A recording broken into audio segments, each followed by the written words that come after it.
Welcome back to Old School Sports and our Out of the Park Baseball 26 mini-series with the Los Angeles Angels. And the 2029 playoffs are about to begin today. For the third consecutive year, our Angels are in the playoffs. For the third consecutive year, we've won the AL West. And at 107-55, we've got the best record in baseball. So we will have home field advantage for any series that we end up playing this offseason. And we've got a first round bye until the AL Division Series begins in about a week. So happy that the team is back in the playoffs, but our first two trips into the postseason with this team in 2027 and 2028 have been very brief. The hope is that it will be a longer postseason run this year. We've started giving some thought to our postseason roster, as we typically do. Going to pare down to 12 pitchers from 13 given the off days. No surprises in the rotation with Schwellenbach, Bradley, Scott, and Gilbert as our projected starters. And I honestly don't think there's too many surprises in what we've done with the bullpen either, as we've cut down to 12 players. Definitely not at 100% with our pitching staff. Michael King and Jake Riley, who were both in the rotation at the start of this season, have suffered pretty significant injuries. Ben Joyce also missed the entire season this year due to injuries. So we're certainly not at full strength as far as the pitching staff. That being said, both King and Riley have essentially missed the entire second half of the season. And when we look at our team statistics, we were 17-8 in July and 21-6 in both August and September. So we have clearly been the best team in baseball, even without the pitching staff that we hoped we would have. And hopefully we'll finally continue that momentum in the postseason this year. When I think about our 14 position players, not a ton of surprises here either. Really only one position is in debate at this point, and that's whether or not we keep Zach Neto on the roster. He's out for another week or so with a foot contusion. So he likely will be healthy at some point in a divisional series, but probably not for the start of divisional series. Neto right now is a utility infielder for us who starts against left-handed pitching. I'd love to have Neto on the roster because, as you can see, we are a very platoon-heavy lineup, potentially, with 14 players on the team. We'd have 7 left-handed hitters against right-handed pitching, and we'd have 7 right-handed hitters against left-handed pitching in these proposed lineups. One move that we talked about at the end of the last episode is what to do in left field and what to do with Austin Wells. And we envision using Austin Wells, who we picked up more as insurance, but has hit better for us with a 126 WRC plus than either of the left fielders that we traded for in July. But he's a guy who's still learning how to play left field and ideally not going to be out there every day. So we move Wells to a DH role, let the surprising all-star Anthony Scull, who's primarily been our DH against right-handed pitching this year, but is certainly a much better defensive left fielder than Wells, remain in the lineup and pivot to left field. But what this means when we're thinking about the playoff roster is that the odd man potentially out is the left-handed hitting left fielder Carlos Jorge, who was having a really big season with the White Sox till we traded for him, and has been a total disaster with us, hitting a .196 in 92 at-bats. I don't see Jorge having a starting role for us in the playoffs at this point, because to get him into the lineup against right-handed pitching, we'd be taking either Wells or Scull out of the lineup, and those guys have both been much more productive than him this year. But I wouldn't hate having a left-handed bat and a good defensive outfielder coming off of our bench. So depending on what we find out about Neto over the next week or so, if we think he's still going to miss the first 2, possibly even 3 games of a divisional series, could end up pulling him off of the roster and putting Jorge back on, although that would make us a little weaker against left-handed pitching because basically all of the right-handers we have on the team are in the lineup against left-handed pitching right now. So we'd be swapping in a left-handed bat for Neto, most likely Sean Gamble, who would give us solid defense, but he is not particularly proficient against left-handed pitching, even though he had a really nice rookie year for us, 133 WRC plus against righties, but just a 72 against lefties. One final thing to note about the playoff roster, we had not added the really good rookie pitcher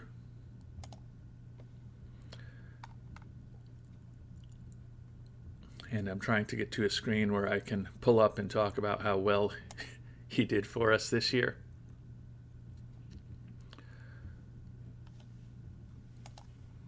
And clearly, if I go to the secondary roster, can do it there. But Tyler Koopman, the left-hander, was outstanding for us when he made his major league debut in September. 3.31 ERA over 16 1/3 innings with an insane 28-1 strikeout to walk ratio. This is a guy who we picked barely 2 years ago, though, so I had never put him on to the 40-man roster.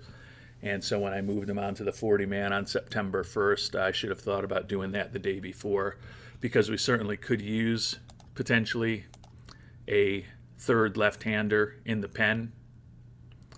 So that's something, but I'm not going to go back now, even though, kind of in a real-world situation where I was taking more time and running the team properly and not sometimes running to just kind of get through episodes and get on to what else I have going on in the real world. Would have obviously thought about more deeply the guys that I could be adding to the 40-man roster and bringing up as September call-ups before September 1st, and would have put them on it at the end of August. But since I didn't do that, not going to magically fix that now. So hopefully the lack of his arm and the lack of a third left-handed arm in the bullpen won't come back to haunt us in the playoffs.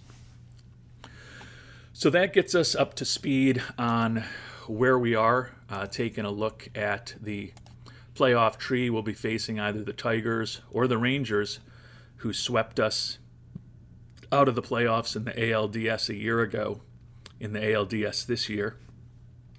The Orioles or the White Sox will face the Red Sox. Cardinals or Brewers will be taking on the Cubs.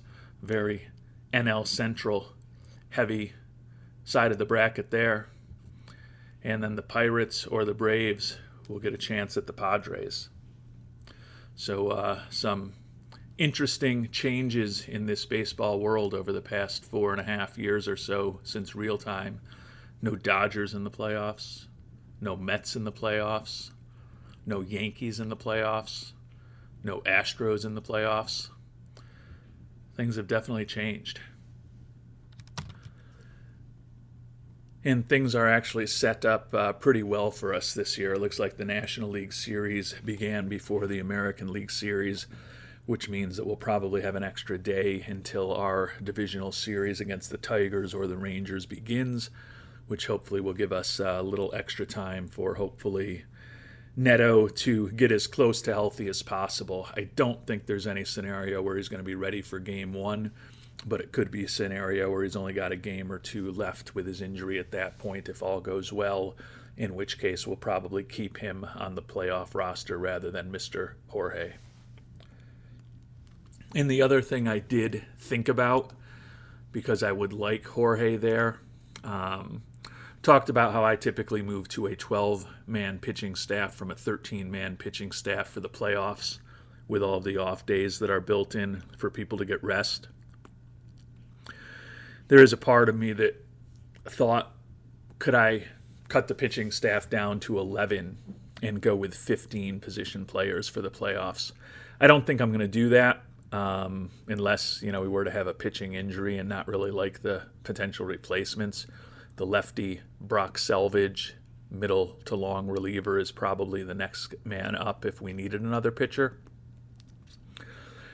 But if any of you have kind of run with 11 pitchers and 15 position players in the playoffs in the past, would love to kind of hear your perspective on how well or poorly that has worked for you over time.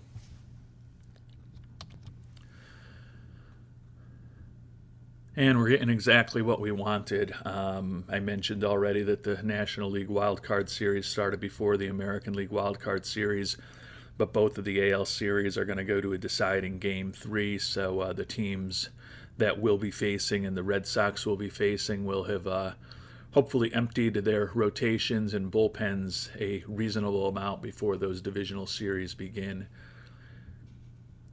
Tigers and the Rangers are our prospective opponents, as we mentioned. Tigers were an 85-win team this year. The Rangers were an 88-win team. As we noted, the Rangers swept us out of the playoffs in the divisional series a year ago, so would like the opportunity to get revenge on them, if at all possible. But the Tigers did win 3 fewer games than the Rangers this year, so you could certainly argue that just go up against the team that you think would be the easiest. And I guess we'll find out whether or not the 85-win Tigers are easier than the 88-win Rangers, because the Rangers took us out a year ago in the playoffs, as we noted, and we're going to get the Tigers this year. The Orioles and the Red Sox facing off in a battle of AL East teams, Cubs and the Brewers in a matchup of NL Central teams, and the Braves and the Padres will be facing off in the final division series. Sim ahead one day till tomorrow to the start of our series, and then we'll check in on what Mr. Neto looks like as far as how many days we think he's potentially still going to be out.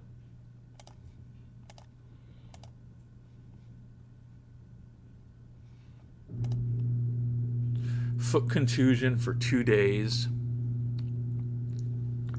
So we think we would have him back for the definite third game and the potential fourth game at Detroit.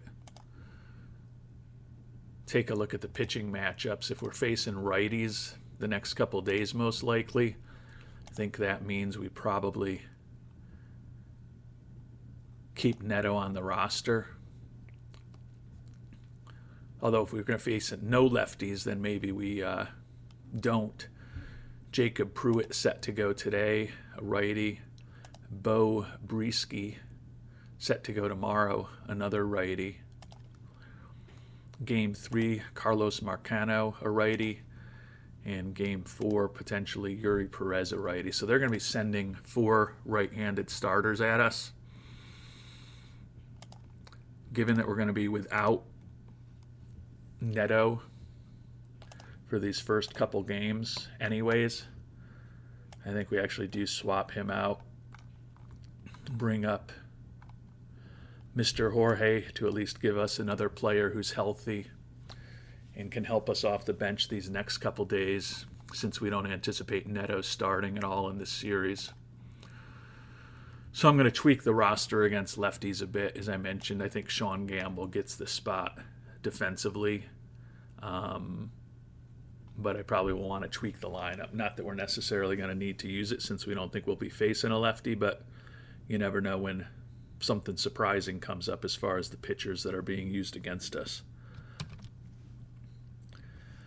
And hopefully the roster decisions that we've made will pay off for us here in the ALDS.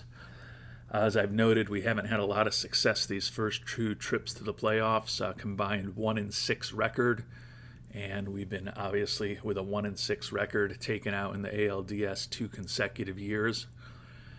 On paper, we should be the favorites and big favorites in this series, though.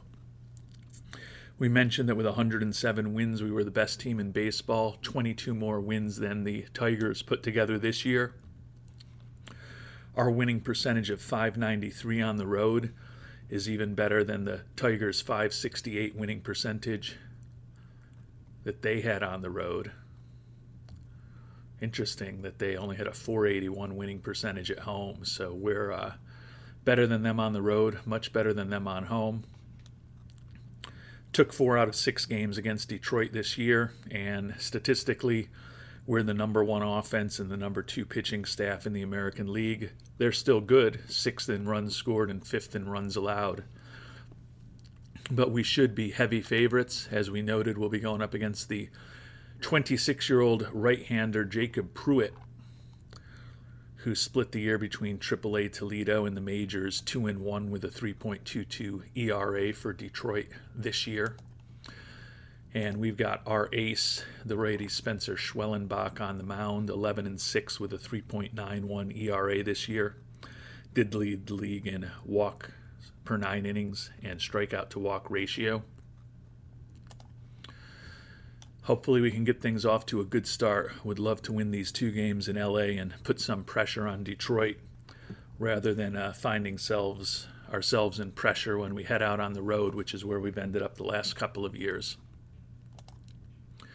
And we do get a hard-fought 3-2 victory in game number 1. Schwellenbach with the W, Pruitt with the L, Joan Duran with the save. Couple of homers for Detroit, Akil Baddoo and Tristan Casas. So they scored both of their runs by solo shots. We got a 2-0 lead with runs in the first, and then a run-scoring single by Gamble in the second. The clincher was in the 6th, but ultimately a 3-2 victory, so not a dominant performance. A couple hits from Gamble, a couple hits from A-Rod, also known as Putt-Putt. And then the bottom of the order with Kim, Wells, Barger, and Skull. Ribbies in addition to the one from Gamble from Vlad Guerrero Jr. and Anthony Skull. Schwellenbach with a quality start, 2 earned runs, 6 hits, no walks, while striking out 8 over 6 innings.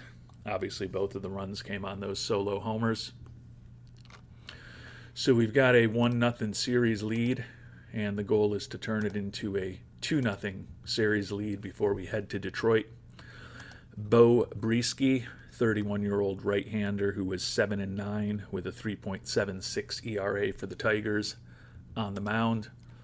We've got Taj Bradley, 15-4 with a 3.95 ERA. Definitely had a very nice bounce-back year for us this season after a pretty mediocre first couple of years with the Angels.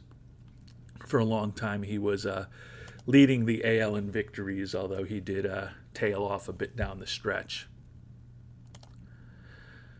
But he gets the win today. Similar situation to yesterday. The starter for us gets the W. The starter for them gets the L. Joan Duran with the save for a second straight day. And every Detroit run for the second straight day on home runs. Casas, Riley Green, and Parker Meadows, all with solo home runs today. So we've been out-homered 5-0 in the first 2 days, but we have a 2-0 series lead. Traded runs in the first. They added a run in the third to take the lead, but a 3-run 5th inning. Rodriguez drew a walk, run-scoring single from Austin Wells, and obviously there were some more runs in there as well. Couple hits from Gamble, 3 from Wakabayashi, a couple from Rodriguez. Vlad Guerrero Jr. hitless for a second straight day, but still drives in a run for a second straight day. And the middle of the order was pretty productive. Our 3 through 7 hitters, Rodriguez, Guerrero, Tucker, Kim, and Wells, all with runs batted in for us. Bradley, 5 hits, 2 walks, 9 strikeouts, 3 runs, all earned over 5 innings. Emptied out the bullpen to get through those last 4 innings with Espinoza, Spire, Smith, McDaniels, and Duran all pitching for us. But the bullpen ultimately gave up just a couple of hits and a couple of walks over those last 4 innings to get us to a victory. Taj Bradley, your player of the game. So after some disappointing playoff series the last couple of years, we're poised to finally, at the very least, get this team to a American League Championship Series. Game number 3 in Detroit, as we're going for a sweep. The Orioles also going for a sweep against the Red Sox as they head to Baltimore.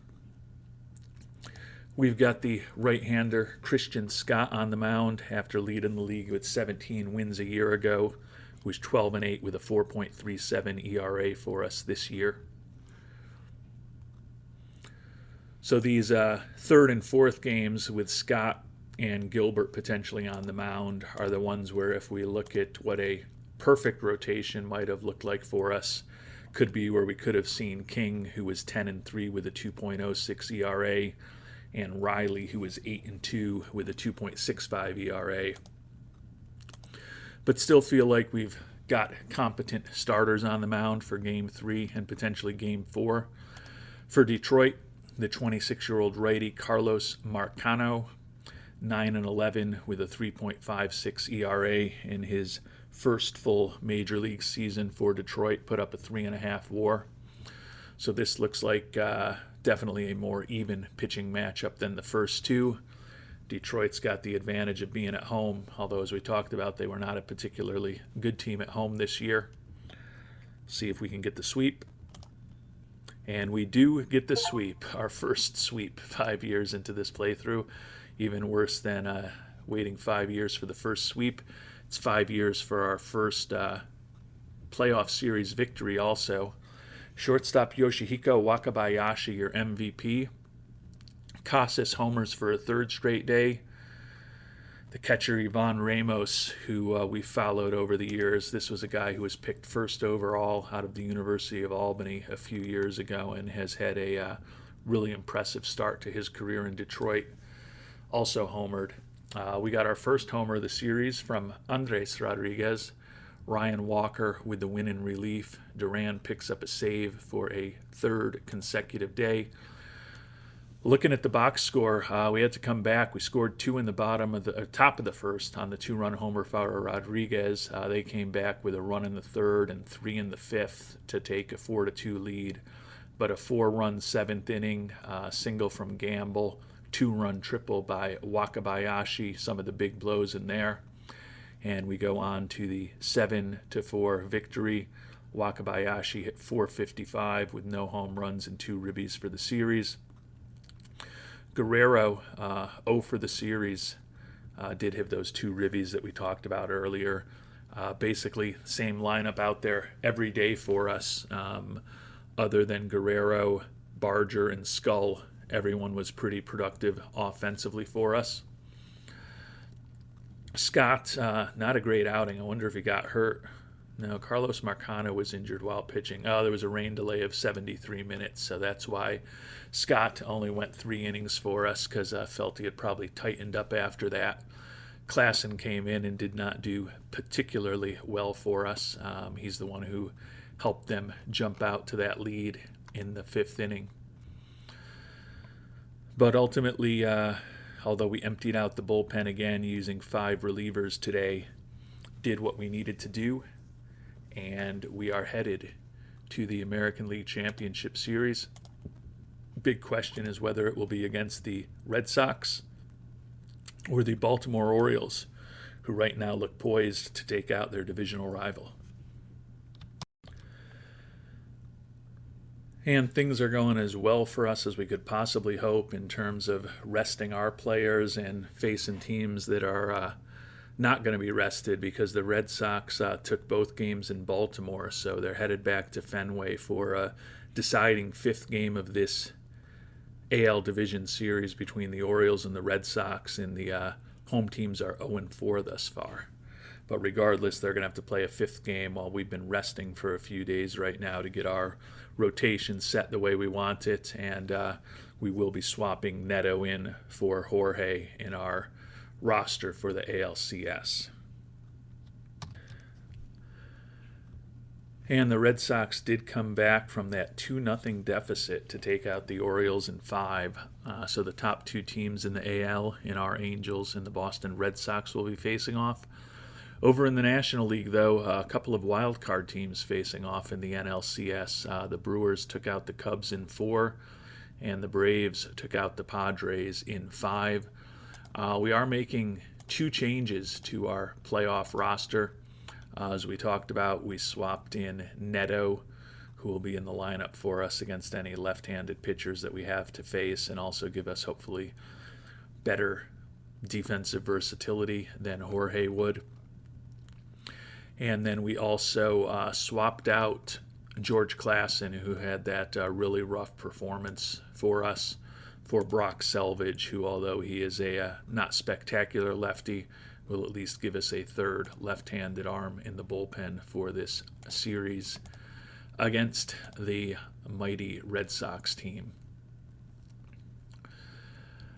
We were 10 games better than the Red Sox this year, but you may remember back to the previous episode, we played 7 games against the Red Sox in about a week and a half span, and we went 2-5 against the Red Sox when we were still competing with them pretty heavily for who was going to have the best record in the American League. So on paper, the Red Sox were pretty dominant against us this year. They are the one team in the American League with a better pitching staff than ours. They ranked first in the AL in runs against, allowed 9 fewer runs than we did this year.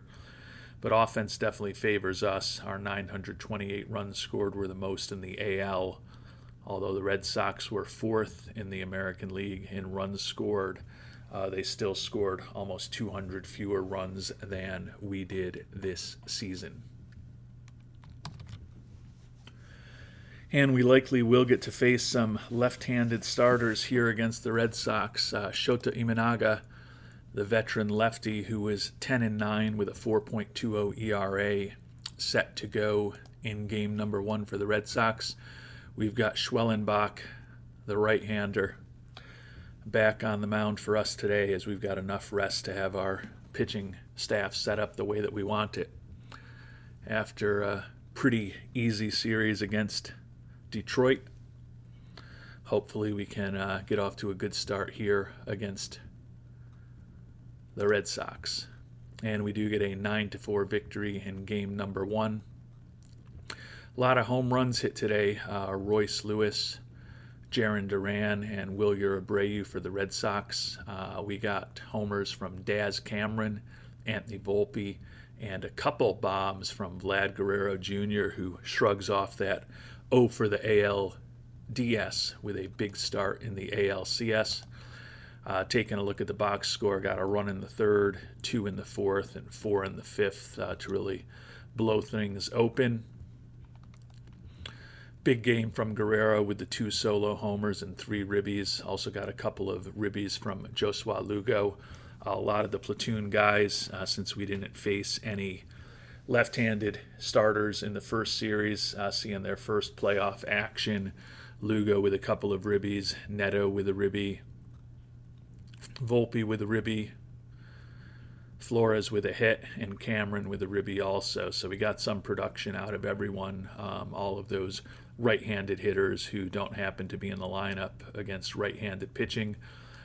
Good quality start from Schwellenbach again, 9 hits, no walks, 3 earned runs, another 2 home runs allowed, but 9 strikeouts over 6 1/3 innings. Guerrero Jr., not surprisingly, named the player of the game. And we'll see if we can keep the momentum going here in game number 2 of this series, International Free Agent Showcase, when we start to get to know the IAFA guys a little better, taking place tomorrow on our off day. And the goal is to be heading to Boston with a 2-0 lead. We've got Bradley on the mound. They've got the right-hander Luis Cohen, 26-year-old, 10-6 with a 3.85 earned run average on the mound. Doesn't have the greatest stuff in the world, but decent control. Extreme fly ball tendencies. Gave up 17 homers in 135 2/3 innings this year. Hopefully our highly regarded offense will be able to take advantage of Boston's highly regarded pitching staff again today. I don't know how much we took advantage of the pitching staff. We scored just 3 runs, but it was enough to get the victory. Espinoza with the W in relief, Duran with the save, got a home run from Anthony Scull. 2 in the second for us. They came back with a couple in the 5th. In the 6th inning, the catcher Kim with a run-scoring double, which proved to be the difference in the game in this pitcher's duel. Only 7 hits in the game, although neither pitcher who started was involved in the decision. Looks like they pulled a fast one on us and ended up starting someone different. The righty Sawyer Gibson Long got the actual start for Boston. Taj Bradley only allowed 2 hits, 2 walks, 2 earned runs, both on home runs, while striking out 11 over his 5 innings of work. So a really nice performance, even though he did not get the W. That went to Espinoza in relief, as we talked about, but headed to Boston with a 2-0 series lead, which is what we had hoped for.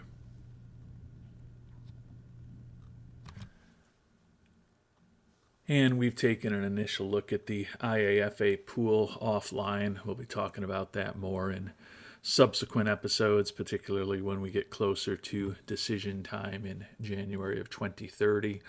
One thing I meant to mention before the Boston series started, and the least surprising news of this series, Ben Joyce, a setback in his recovery from a stretched elbow ligament, going to be out for another 11 to 12 months. So he will essentially have missed 2 consecutive seasons in 2029 and 2030, most likely when all is said and done.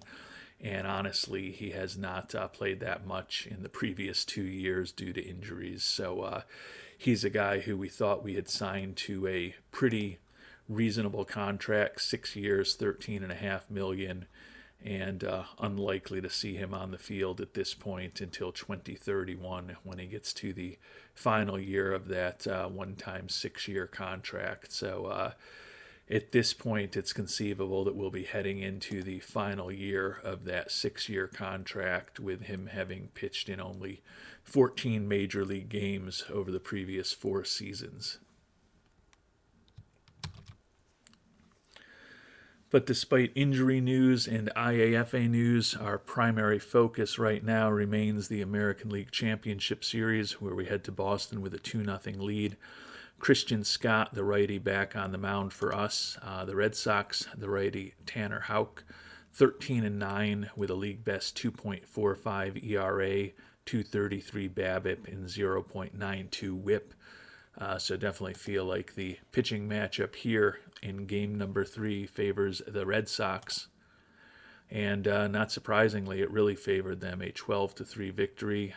We did get the first homer of the postseason and the first home run of his Major League postseason career from Sean Gamble. Royce Lewis with a couple for the Red Sox. Jose Ramos also homered. Ugly game, obviously, in a 12-3 loss. They scored 4 in the second and then 8 runs in the bottom of the 6th. So rough day for our Angels, out hit 16-7. Scott with a very rough outing, 6 hits, 4 earned runs over 3 1/3. The lefty Garrett McDaniels and the righty Ryan Walker both had brutal performances as part of that 8th run, 6th inning when everything really went off the rails. They did have injuries to third baseman Antonio Anderson and catcher Brady Neal. Not sure how significant those injuries are going to be, but that could work slightly in our favor, but a pretty rough day for us here on October 18th in Boston. So the lead has been trimmed to 2-1. The dream of a easy playoff run with a sweep in the ALCS after a sweep in the ALDS is gone. Now it's time to give Logan Gilbert the insurance policy we picked up in case we had some additional injury issues in the rotation to King, which we did end up happening in Riley, did end up happening with Riley. Get to see what he can do. He was really good for us, 6-1 with a 3.50 ERA after he came over from Seattle. On the mound for the Red Sox, the righty Luis Cohen, 10-6 with a 3.85 ERA. I believe he was the guy who we thought we were going to be seeing in game number 2, so I don't know if we'll see some more shenanigans from the Red Sox as far as what they're doing with our rotation and the pitching matchups, or more accurately, their rotation and the pitching matchups. We do get a 7-3 win, and it does look like Cohen started, took the loss. Logan Gilbert with the W. Home run for us from Addison Barger. Duran with his second homer of the series for the Red Sox. But we open up the lead to 4-1 and guarantee that we'll either win the series tomorrow or still be headed back with a lead to Los Angeles. Red Sox did score a run in the bottom of the first, but with 3 in the second, run scoring double from Kim, and then the 2-run homer from Barger, and then a couple more in the third, run scoring double by Wakabayashi. The big blow there. 7-3 victory. A-Rod and Wells, the only guys who were offers for us today. 3 ribbies from Kim and a couple from Barger. Couple runs scored by Gamble and Vlad Guerrero Jr. Gilbert, 5 hits, 1 walk, 9 strikeouts, allowed 3 earned runs over 7 innings and a quality start for him. Spire and Espinoza, the only relievers that we used, so gave the other guys a little bit of a rest with the 7 innings that we got today out of Gilbert. So we'll see if we can take game number 5 here today in Boston and avoid having to play any more games in Los Angeles until the World Series. Schwellenbach against Peyton Toll, left-hander. Don't know whether we'll really see him or not. He was 9-4 with a 3.44 ERA, the 26-year-old. But Imanaga is back on full rest as well. He's also a lefty, though, so tend to think either way we will see a lefty, whatever they end up doing. And we did see a lefty, and we did lose the game, so we still got one more win that we got to get. Andres Rodriguez with his first homer of the series, which is good to see, but a 6-2 loss, so the Red Sox making things tough on us. 4-run third. Royce Lewis and Ramos with the big blows in that inning off of Schwellenbach. Only went 2 2/3, 6 hits, 2 walks, 5 earned runs. So after a couple of really good wins in his first 2 starts of the playoffs, a rough outing for Schwellenbach today. Selvage, Walker, and Snyder used in the pen. Got a day off to fly back across the country. The Brewers with a 3-2 lead on the Braves in the NLCS. And as we get ready for game number 6 back in Los Angeles, the Brewers are waiting to find out who they will be facing in the 2029 World Series. The Red Sox with lefty Imanaga on the mound. He's got some extra rest after pitching in game 1. Taj Bradley, our game 2 starter on the mound for us. You'll remember he only went 3 innings in that game that had a long rain delay. So although he's on normal rest, he didn't have a particularly strenuous outing last time around. Would obviously love to avoid getting into a winner-takes-all game number 7. And the only way for us to do that is to get the W here today in game number 6. Unfortunately, not to be the case. A 4-1 loss. The Red Sox have proven tough to kill after we took a 2-0 and 3-1 series lead on them. They've won 2 in a row and 3 of the last 4 to tie things up at 3-3. Duran and Abreu with homers for them today. Neto with a homer for us, but Bradley with the L. Tyler Glasnow with the W. Imanaga was solid, 4 hits, only 1 earned run over 4 2/3 innings. Glasnow with the W in relief. Bradley, 6 hits, 4 earned runs, including a couple of homers. 9 strikeouts over 4 2/3 innings for him. Selvage, Walker, and Spire all pitched in relief for us, but we are now facing a winner-take-all game number 7 to find out who goes to the World Series. The righty Tanner Houck and the righty Christian Scott on the mound in a rematch of game number 3, where the Red Sox crushed us 12-3. Hopefully we get a better result than that today. And we do get a better result, an 8-4 victory for the Angels in game number 7. And we are finally moving on to our first World Series. Cade Smith with the W in relief. Houck took the loss. We got home runs from Kyle Tucker and Sean Gamble. Andres Rodriguez is your ALCS MVP. Taking a look at the box score, Red Sox scored 1 in the first, but we came back with 3 in the bottom of the first, 3 in the bottom of the third, and 2 in the bottom of the fourth to complete all of our scoring. They came back with a run in the 5th and a couple in the 8th, but was never much in question at that point, as the 8-1 lead ended up being an 8-4 victory for us. Front end of the lineup, really productive, except for Guerrero. 2 hits from Gamble and Tucker, the leadoff and 5th hitter, and 3 hits from Wakabayashi and Rodriguez, our 2 and 3 hitters in the lineup today.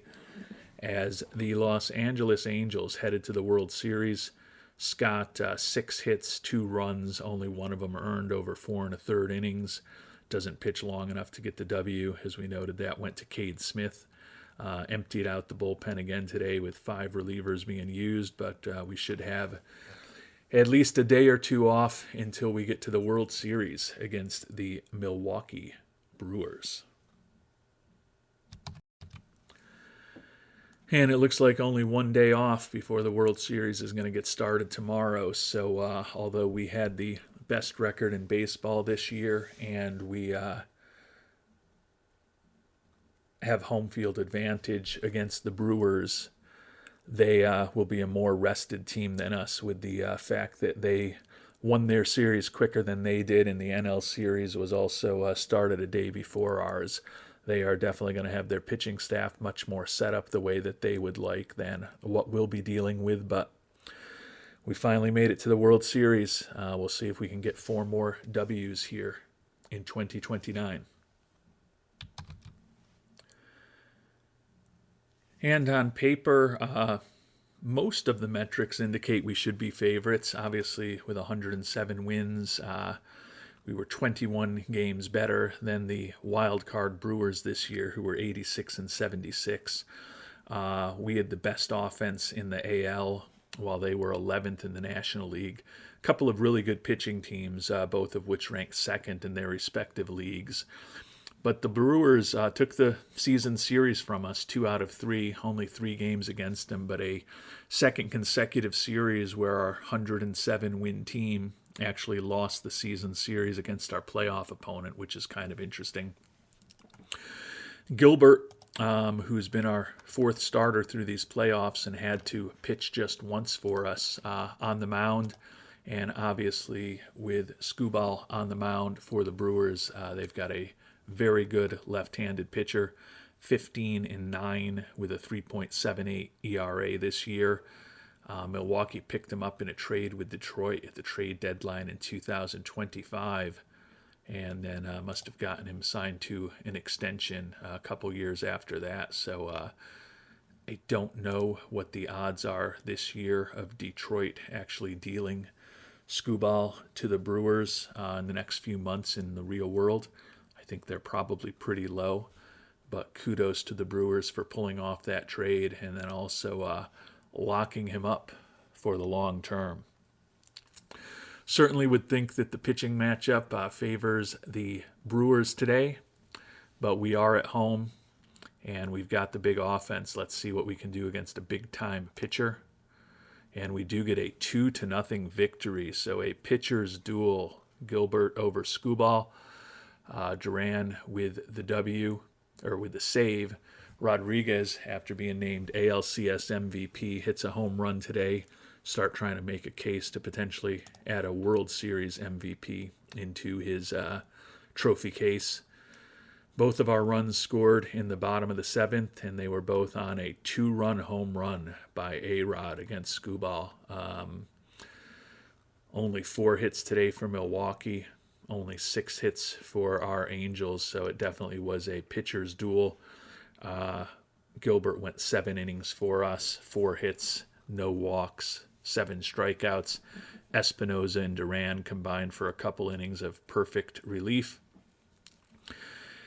And getting the win in a real tough pitching matchup, a big step in the right direction for us if we want to try to win the World Series this year, which at this point, heading into Game 2 of the World Series with a 1-0 lead is certainly our goal.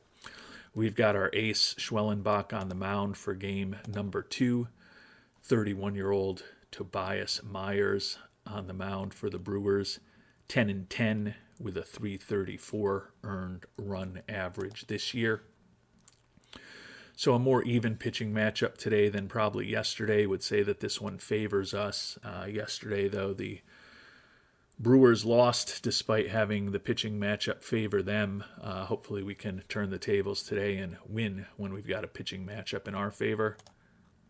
And we do get the job done. An easy 12-3 victory. Another home run from Andres Rodriguez. Josh Naylor with a dinger for the Brewers. We had 2 in the third and then 6 in the fifth. The big blow there, a run-scoring double by Sean Gamble. 2-run double in the eighth as we extended our lead by Kyle Tucker. Everyone except for Kim and Barger had hits today. You can see the bottom of our order in the playoffs. Wells, Barger, and Skull has not been particularly productive, but the top of the order, Gamble, Wakabayashi, and Rodriguez, all having monster playoffs. Although Tucker and Guerrero and Kim, the batting averages aren't incredibly impressive. They have combined for 25 ribbies between the middle of our order. So getting the production that we need. Quality start from Schwellenbach, 7 hits, 1 walk, 3 earned runs over 7 innings. Myers, 91 pitches, was not great, but not horrible, but only went 4 innings. And then Kendall Graveman, brutal outing for him. 4 walks and 1 hit, allowed 5 earned runs without recording an out. Raya and Valdez also gave up runs. Walker and Selvage used in the bullpen today. So we will be heading to Milwaukee with a 2-0 series lead, just 2 wins away from a potential World Series championship. So as we head to Milwaukee, we are halfway to a potential World Series championship, taking the first 2 games of the series at home. Matchup today, we've got Taj Bradley on the mound. He will be going up against the veteran right-hander Freddie Peralta, 9-11 with a 3.76 ERA for Milwaukee this year. According to our scout, Peralta not really a big-time pitcher anymore. Would think that this pitching matchup would favor us a bit, and certainly would like our chances if we can get off to a 3-0 lead in this series. And we do now have a 3-0 lead after Bradley gets the win. Peralta takes the loss. Addison Barger, who had kind of a quiet season for him and hasn't done a ton in the playoffs, with a home run today, 9-3 victory. We jumped on them in the top of the first with 4 runs, 2-run double from Guerrero and an RBI double from Kim. Sean Gamble with a run-scoring single in the fourth, and then added insurance runs in the 6th, 7th, 8th, and 9th innings on our way to a 9-3 victory. And we are now 1 game away. quality start from Taj Bradley. Did scatter 8 hits over 5 2/3 innings, but only 2 runs allowed. Walker, Spire, Snyder, and Selvage combined to allow just 3 hits and 1 run over those final 3 1/3 innings, although each of those 4 pitchers did walk a batter. Sean Gamble tied the AL playoff game record with 5 hits, and Andres Rodriguez tied the AL playoff game record with 4 walks today.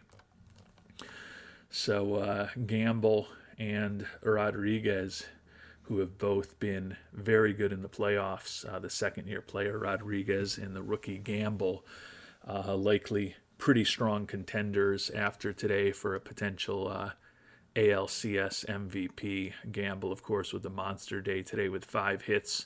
Rodriguez with 4 walks today and a run scored after homering in the first couple games of the series. But we still need to get one more win before we need to be spending any time at all thinking about the World Series MVP. The primary goal remains actually winning the World Series. We've got the righty Christian Scott on the mound. DL Hall, the veteran lefty, 6-12 with a 4.44 earned run average, on the mound today for the Milwaukee Brewers. Can we get a World Series sweep, or will we have to play at least one more game and face the Milwaukee Ace again in a game number 5? And it is all over, a sweep and a 5-0 victory. Scott obviously pitched pretty well, must have gone at least 5 scoreless innings to get the W. Hall with the loss, Cade Smith with a save, no home runs. The rookie Sean Gamble is your American League, or your World Series MVP. We're already past the American League Championship Series. Taking a look at the box score, Wakabayashi reached on an error which drove in a run in the top of the first. Top of the fourth, Rodriguez reached on another error which scored a run. And then in the 7th, a 2-run single by Neto. So kind of a sloppy Game 4 of the World Series for Milwaukee. Had only 3 hits, and they made 3 errors, some of which came back to haunt them. A 5-0 victory, a couple of hits from Neto, a couple of hits from Guerrero Jr. Interestingly, Gamble gets the MVP award, even though he wasn't even in the lineup today against left-handed pitching, but they were very impressed by that 5-for-5 performance for him in game number 3.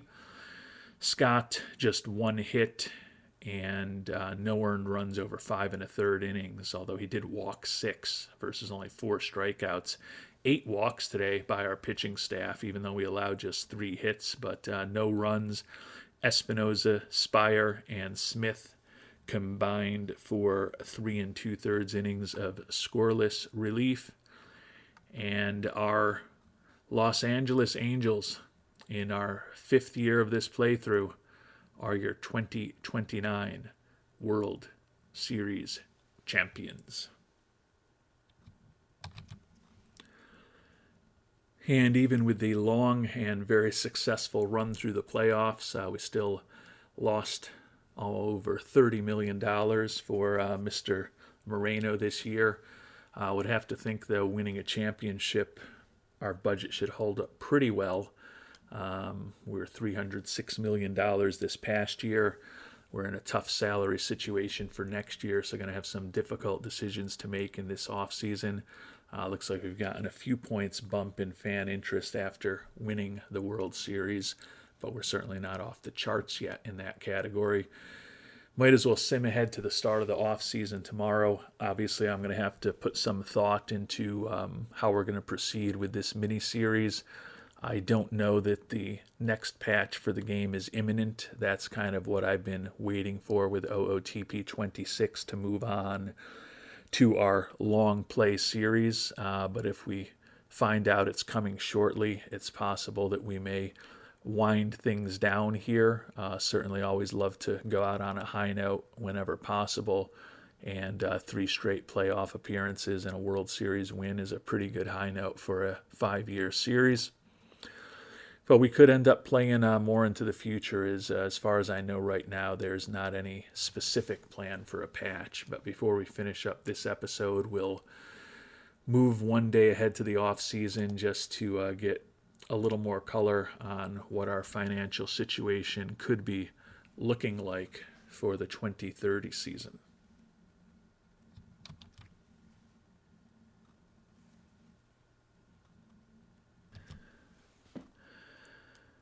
So we are raising a World Series trophy, always a good situation when we can do that. Take a look at some of the big decisions we've got ahead of us, and option year decision on Kyle Tucker, who's coming off of by far his best year of his 4 seasons in Los Angeles.